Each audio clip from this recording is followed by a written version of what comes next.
The teachings of Jesus. The mythical Greco-Latin religions are the cradle of Western civilization, representing the earthly world. Venus is the goddess of love, Bacchus is the god of wine, Cybele is the goddess of fertility and agriculture, and so on. These gods are the paradigm of human behavior and the model to follow for the great conquerors like Alexander the Great, who was said to be a descendant of Hercules and Achilles, or Julius Caesar from Venus. Jesus Christ was born during the era of the Roman Emperor Tiberius in Judea, which was a province of the empire.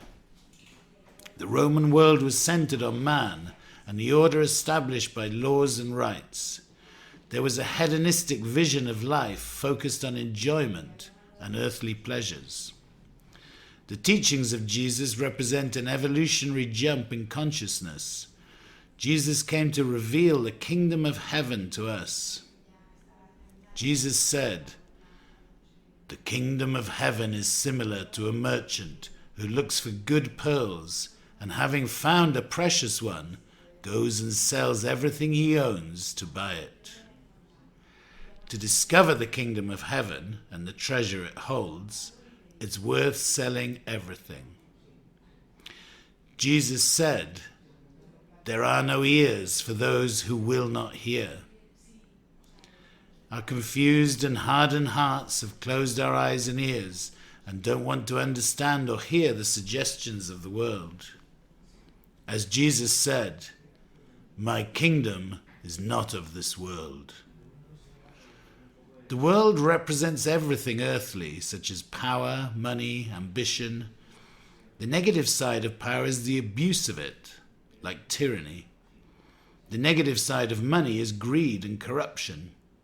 And the negative side of ambition is a lack of awareness and consideration for others. When our level of conscience rises, we no longer search for objectives born out of fear, ambition, unhappiness, or the necessity of proving ourselves. Jesus said, "The truth will set you free." Jesus recommended being sincere in our search for truth, because we have to find knowledge inside and outside of ourselves. We have to become aware of social conditioning. The search for truth can only be done by trying to be honest with ourselves and through self-knowledge. And Jesus said, "Let the children come to me." In order to find truth, innocence and simplicity are necessary. The confusing processes of thinking and the suggestion of the world are in contrast to the simplicity and innocence of children who know little of hatred, greed, and envy. And Jesus said, "Don't fret about your life, worrying about what you are going to eat. Look at the lilies in the field." We should concentrate on the present.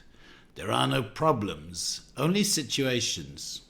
We don't know what is waiting for us in the future, nor the day or hour that it will happen. Jesus said, "He who wants to be first, let him be the servant of everyone, for nobody is better than anyone else." We are all here to serve, whether it is the politician, the businessman, or the citizen.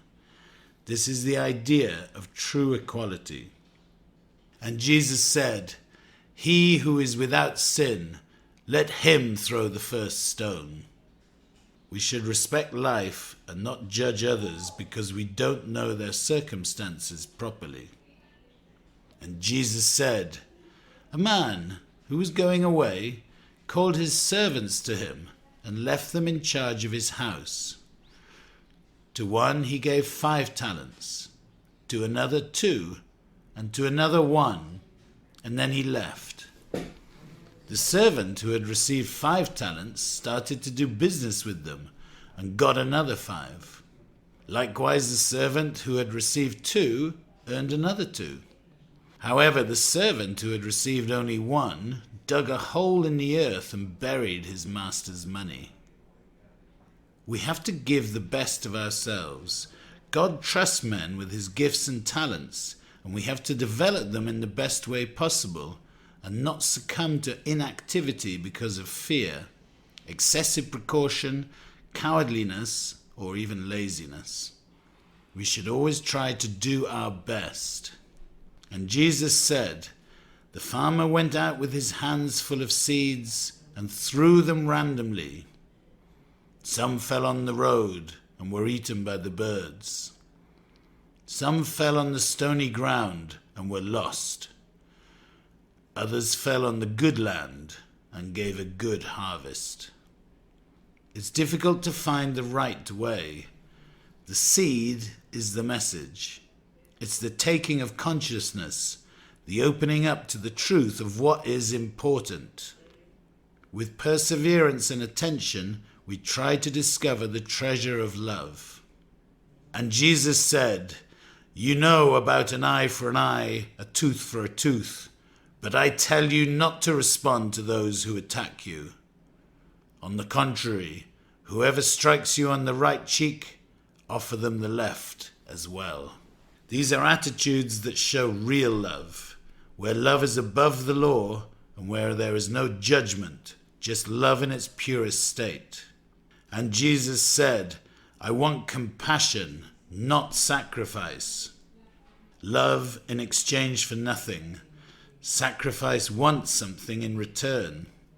My neighbor and I are the same. When you hurt your neighbor, you are really hurting yourself." And Jesus said, "Forgive them, for they know not what they do." The greatest show of love by Jesus, dying on the cross, consists in forgiving and not blaming anybody for what is fair or not. It's a show of love where the great distance between the misery of the world and the kingdom of heaven is clear.